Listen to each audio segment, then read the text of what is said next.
2 Samuel, chapitre 19. Alors le roi, bouleversé, monta dans la chambre située au-dessus de la porte et pleura. Il disait tout en marchant, Mon fils Absalom, mon fils, mon fils Absalom, si seulement j'étais mort à ta place. Absalom, mon fils, mon fils. On vint dire à Joab, le roi pleure et mène le deuil sur Absalom. Ce jour-là, la victoire fut changée en deuil pour tout le peuple, car le peuple entendait dire, le roi est rempli de chagrin à cause de son fils. Ce jour-là, le peuple rentra dans la ville comme un voleur, comme l'auraient fait des soldats honteux d'avoir pris la fuite au cours du combat. Le roi s'était couvert le visage et criait à haute voix, Mon fils Absalom! Absalom! Mon fils! Mon fils! Joab entra dans la chambre où se trouvait le roi et dit, Tu couvres aujourd'hui de honte tous tes serviteurs, alors qu'ils ont aujourd'hui sauvé ta vie, celle de tes fils et de tes filles, celle de tes femmes et de tes concubines. Tu aimes ceux qui te montrent de la haine et tu montres de la haine envers ceux qui t'aiment. En effet, tu déclares aujourd'hui que tes chefs et tes serviteurs ne représentent rien pour toi. Je vois maintenant que si Absalom était en vie et que nous soyons tous morts aujourd'hui, tu serais content. Lève-toi donc, sors et parle au cœur de tes serviteurs. En effet, je t'en fais le serment par l'Éternel. Si tu ne sors pas, pas un homme ne restera avec toi cette nuit. Et ce sera pire pour toi que tous les malheurs que tu as connus depuis ta jeunesse jusqu'à maintenant. Alors le roi se leva et s'assit à la porte de la ville. On annonça à tout le peuple, Le roi siège à la porte. Et tout le peuple vint devant le roi. Quant aux Israélites, ils s'étaient enfuis, chacun dans sa tente. Dans toutes les tribus d'Israël, tout le peuple était en grande discussion. On disait, C'est le roi qui nous a délivrés de nos ennemis, c'est lui qui nous a sauvés des Philistins. Et maintenant il a dû fuir le pays devant Absalom. Or Absalom, que nous avions consacré par onction pour qu'il règne sur nous, est mort au combat. Maintenant, pourquoi ne parlez-vous pas de faire revenir le roi? De son côté, le roi David envoya un messager dire aux prêtres Tsadok et Abiatar, Parlez aux anciens de Juda, dites-leur, Pourquoi seriez-vous les derniers à faire revenir le roi chez lui? En effet, ceux qui se disaient dans tout Israël étaient parvenus jusqu'au roi, chez lui. Vous êtes mes frères, vous êtes faits des mêmes os et de la même chair que moi. Pourquoi seriez-vous les derniers à faire revenir le roi? Vous direz aussi à Amasa, N'es-tu pas fait des mêmes os et de la même chair que moi? Que Dieu me traite avec la plus grande sévérité, si tu ne deviens pas pour toujours chef de l'armée devant moi, à la place de Joab. David gagna le cœur de tous les Judéens comme s'ils n'avaient été qu'un seul homme, et ils firent dire au roi, Reviens, toi ainsi que tous tes serviteurs. Le roi revint et il arriva jusqu'au Jourdain. Quant aux Judéens, ils s'étaient rendus à Gilgal pour aller à la rencontre du roi et lui faire passer le Jourdain. Shimei, fils de Guéra, le Benjaminite, qui était de Bakurim, s'empressa de descendre avec les Judéens à la rencontre du roi David. Il avait avec lui 1000 hommes de Benjamin, ainsi que Tsiba, le serviteur de la famille de Saül, avec ses 15 fils et ses 20 serviteurs. Ils se précipitèrent vers le Jourdain à la rencontre du roi. Le bateau destiné au transport de la famille du roi, et à ce qui lui paraissait bon, faisait la traversée. Au moment où le roi traversait le Jourdain, Shimei, le fils de Guéra, se prosterna devant lui et lui dit, Que mon Seigneur ne tienne pas compte de ma faute, qu'il oublie la mauvaise conduite de ton serviteur le jour où mon Seigneur le roi a quitté Jérusalem, que le roi ne la prenne pas à cœur. En effet, moi ton serviteur, je reconnais que j'ai péché. Et aujourd'hui je suis le premier de toute la famille de Joseph à venir à la rencontre de mon Seigneur le roi. Alors Abishai, fils de Tseruja, prit la parole.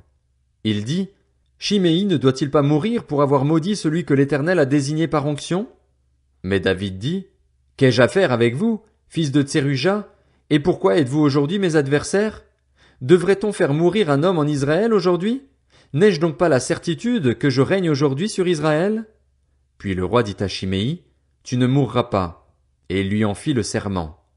Méphibosheth, le petit-fils de Saül, descendit aussi à la rencontre du roi. Il n'avait pas soigné ses pieds, fait sa barbe ni lavé ses habits depuis le jour où le roi était parti jusqu'à celui où il revenait en paix. Lorsqu'il alla à la rencontre du roi à Jérusalem, celui-ci lui dit, Pourquoi n'es-tu pas venu avec moi, Méphibosheth? Il répondit, Roi mon seigneur, mon serviteur m'a trompé. En effet, moi ton serviteur, qui suis estropié, j'avais dit, Je vais faire seller mon âne, Je le monterai et j'irai avec le roi. Et lui, il m'a calomnié, moi ton serviteur, auprès de mon seigneur le roi. Mais mon seigneur le roi est comme un ange de Dieu. Fais ce qui te semblera bon. En effet, tous les membres de ma famille ne méritaient que la mort aux yeux de mon seigneur le roi. Pourtant, tu as accueilli ton serviteur parmi ceux qui mangent à ta table. Quel droit aurais-je encore de réclamer quoi que ce soit au roi? Le roi lui dit, à quoi bon toutes tes paroles? Je l'ai déclaré, Tsiba et toi, vous vous partagerez les terres. Méphibosheth dit au roi, il peut même tout prendre, puisque mon seigneur le roi est revenu en paix chez lui. Barzillai le Galaadite descendit de Roguélim et passa le Jourdain avec le roi pour l'accompagner de l'autre côté du fleuve. Barzillai était très vieux, il avait 80 ans. C'était lui qui avait pourvu à l'entretien du roi pendant son séjour à Mahanaïm. En effet, c'était un homme très riche. Le roi lui dit, viens avec moi, je pourvoirai à ton entretien chez moi à Jérusalem. Mais Barzillai répondit au roi, combien d'années vivrai-je encore pour que je monte avec le roi à Jérusalem? Je suis aujourd'hui âgé de 80 ans. Suis-je capable de distinguer ce qui est bon et ce qui est mauvais? Ton serviteur peut-il savourer ce qu'il mange et boit? Puis-je encore entendre la voix des chanteurs et des chanteuses? Et pourquoi ton serviteur serait-il encore une charge pour mon seigneur le roi? Ton serviteur avancera juste un peu de l'autre côté du Jourdain avec le roi. Pourquoi, d'ailleurs, le roi m'accorderait-il ce bienfait? Laisse donc ton serviteur repartir chez lui. Que je meure dans ma ville, près du tombeau de mon père et de ma mère. Mais voici ton serviteur Kimham. Il accompagnera mon seigneur le roi. Fais pour lui ce qui te plaira. Le roi dit, Kimham m'accompagnera donc, et je ferai pour lui ce qui te plaira. Tout ce que tu me demanderas, je le ferai pour toi. Quand tout le peuple et le roi eurent passé le Jourdain, le roi embrassa Barzillai et le bénit. Barzillai retourna alors chez lui. Le roi prit la direction de Gilgal, et Kimham l'accompagna. Tous les Judéens ainsi que la moitié des Israélites avaient fait traverser le Jourdain au roi. Mais tous les Israélites abordèrent le roi et lui dirent, pourquoi nos frères de Juda t'ont-ils enlevé et ont-ils fait passer le Jourdain au roi, à sa famille et à tous les hommes de David? Tous les Judéens répondirent aux Israélites, c'est que nous sommes plus proches du roi. Pourquoi vous irritez de cela? Avons-nous vécu au crochet du roi? Nous a-t-il fait des cadeaux? Les Israélites répondirent aux Judéens, le roi nous appartient 10 fois autant, David est même plus à nous qu'à vous. Pourquoi nous avez-vous traités avec mépris? N'avons-nous pas été les premiers à proposer de faire revenir notre roi? Et les Judéens parlèrent avec plus de dureté encore que les hommes d'Israël. 2 Samuel, chapitre 20. Il y avait là un méchant homme du nom de Sheba. C'était un fils de Bichri, un benjaminite. Il sonna de la trompette et dit, il n'y a aucune part pour nous avec David, aucun héritage pour nous avec le fils d'Isaïe. Chacun a sa tente, Israël. Et tous les Israélites s'éloignèrent de David pour suivre Sheba, fils de Bichri. Quant aux Judéens, ils restèrent fidèles à leur roi et l'accompagnèrent depuis le Jourdain jusqu'à Jérusalem. David rentra chez lui à Jérusalem. Le roi prit les 10 concubines qu'il avait laissées pour garder le palais et les installa dans une maison bien surveillée.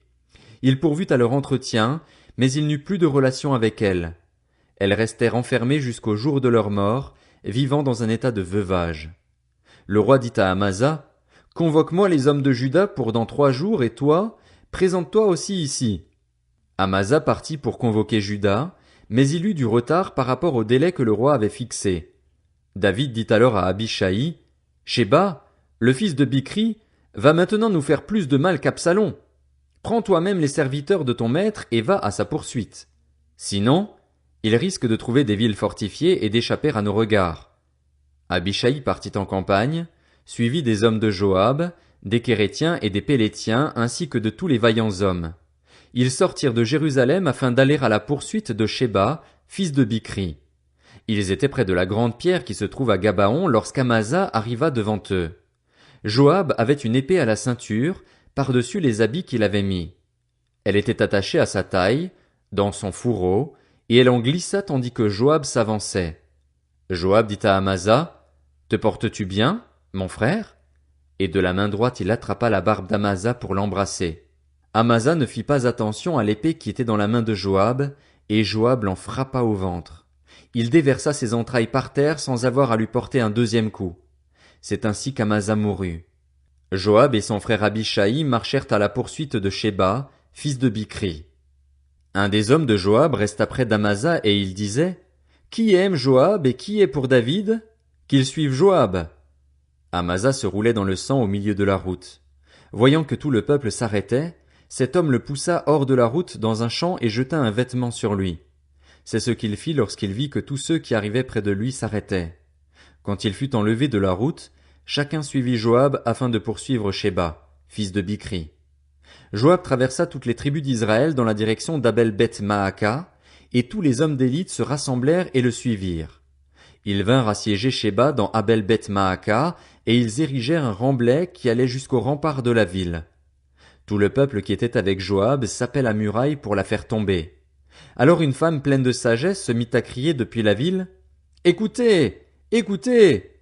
Dites donc à Joab, approche-toi jusqu'ici, je veux te parler. » Il s'approcha d'elle et la femme demanda, « Es-tu Joab? » Il répondit, « C'est bien moi. » Elle lui dit, « Écoute les paroles de ta servante. » Il répondit, « J'écoute. » Elle dit alors, « Autrefois on avait l'habitude de dire que l'on procède à une consultation dans Abel, et c'est ainsi que tout se réglait. Je suis une des villes paisibles et fidèles d'Israël, et tu cherches à faire disparaître une ville qui est une mère en Israël. Pourquoi veux-tu détruire l'héritage de l'Éternel? » Joab répondit, « Je n'ai certainement pas l'intention de vous détruire et vous ruiner. Il n'en est pas question. Mais un homme de la région montagneuse d'Éphraïm, un dénommé Sheba, fils de Bichri, a levé la main contre le roi David. Livrez-le-moi, et lui seulement, et je m'éloignerai de la ville. » La femme dit à Joab, « Sa tête te sera jetée par la muraille. » Cette femme alla parler à tout son peuple avec sa sagesse, et ils coupèrent la tête de Sheba, fils de Bichri, et la jetèrent à Joab. Joab sonna alors de la trompette. On se dispersa loin de la ville et chacun repartit dans sa tente. Quant à Joab, il retourna à Jérusalem vers le roi. Joab commandait toute l'armée d'Israël. Benaja, fils de Jéhojada, était à la tête des Kérétiens et des Pélétiens. Adoram était préposé aux corvées. Josaphat, fils d'Achilude, était archiviste. Shéja était secrétaire, Tsadok et Abiatar étaient prêtres, et Ira de Jaïr était ministre d'État de David. De Samuel, chapitre 21. Au cours du règne de David, il y eut une famine qui dura 3 ans. David rechercha l'Éternel et l'Éternel dit, « C'est à cause de Saül et de sa famille sanguinaire, c'est parce qu'il a fait mourir les Gabaonites. » Le roi appela les Gabaonites pour leur parler. Les Gabaonites ne faisaient pas partie des Israélites, c'étaient des survivants des Amoréens. Les Israélites s'étaient engagés envers eux par un serment, pourtant Saül avait cherché à les frapper, dans son zèle pour les Israélites et les Judéens. David dit aux Gabaonites, « Que puis-je faire pour vous? Avec quoi puis-je faire expiation afin que vous bénissiez l'héritage de l'Éternel? » Les Gabaonites lui répondirent, « Ce n'est pas pour nous une question d'argent et d'or avec Saül et sa famille, et ce n'est pas à nous de faire mourir quelqu'un en Israël. » Le roi demanda, « Que voulez-vous donc que je fasse pour vous? » Ils répondirent au roi, « Puisque cet homme a voulu nous exterminer et qu'il avait le projet de nous détruire pour nous éliminer de tout le territoire d'Israël, qu'on nous livre 7 de ses descendants et nous les pendrons devant l'Éternel à Gibéa, la ville de Saül, celui que l'Éternel avait choisi. » Et le roi dit, « Je vous les livrerai. » Le roi épargna Méphibosheth, le fils de Jonathan et le petit-fils de Saül, à cause du serment que Jonathan, le fils de Saül, et lui-même avaient prêté ensemble devant l'Éternel. Toutefois, le roi prit les 2 fils que Ritzpa, fille d'Ashja, avait donnés à Saül, Harmoni et Méphibosheth, ainsi que les 5 fils que Mérab, fille de Saül, avait donnés à Adriel de Méhola, fils de Barzilaï. Il les livra entre les mains des Gabaonites, et ceux-ci les pendirent sur la montagne, devant l'Éternel. Ils furent tués tous les 7 ensemble. Ils furent mis à mort dans les tout premiers jours de la moisson de l'orge. Ritzpa, fille d'Ashja, prit un sac qu'elle étendit sous elle contre le rocher, depuis le début de la moisson jusqu'à ce que la pluie tombe du ciel sur les corps. Elle empêcha les oiseaux du ciel de s'approcher d'eux pendant la journée, et les bêtes sauvages pendant la nuit. On informa David de ce qu'avait fait Ritzpa, fille d'Ashja et concubine de Saül. Alors David alla prendre les ossements de Saül et de son fils Jonathan chez les habitants de Jabès en Galaad. Ceux-ci les avaient en effet enlevés de la place de Beth-Shan, où les Philistins les avaient suspendus après avoir battu Saül à Gilboa. Il emporta de là les ossements de Saül et ceux de son fils Jonathan. On rassembla aussi les ossements de ceux qui avaient été pendus. On enterra les ossements de Saül et de son fils Jonathan dans le territoire de Benjamin, à Tséla, dans le tombeau de Kis, le père de Saül. On fit tout ce que le roi avait ordonné. Après cela, Dieu fut apaisé envers le pays. Les Philistins firent encore la guerre à Israël. David descendit avec ses serviteurs et ils livrèrent combat contre les Philistins. David eut une défaillance, et Jishbi-Bénob, un descendant de Rapha, eut l'idée de le tuer. Il avait une lance en bronze qui pesait plus de 3 kilos et il était muni d'une épée neuve. Abishai, fils de Tseruja, vint au secours de David et frappa le Philistin à mort. Alors les hommes de David prêtèrent le serment suivant: Tu ne sortiras plus avec nous pour combattre, et ainsi tu ne risqueras pas d'éteindre la lampe d'Israël. Après cela, il y eut encore une bataille contre les Philistins à Gob. C'est alors que Sibécaï le Hushatite tua Saph, qui était un descendant de Rapha. Il y eut encore une bataille contre les Philistins à Gob. Elkanan, fils de Jaharé Orégim, originaire de Bethléem, y tua Goliath, un homme de Gath qui avait une lance dont le bois avait la grosseur d'un cylindre de métier à tisser. Il y eut encore une bataille à Gath. Il s'y trouva un homme de haute taille, qui avait 6 doigts à chaque main et à chaque pied, 24 en tout, et qui était aussi un descendant de Rapha. Il lança un défi à Israël, et Jonathan, fils de Shiméa, le frère de David, le tua. Ces 4 hommes étaient des descendants de Rapha qui habitaient à Gath. Ils tombèrent sous les coups de David et de ses serviteurs.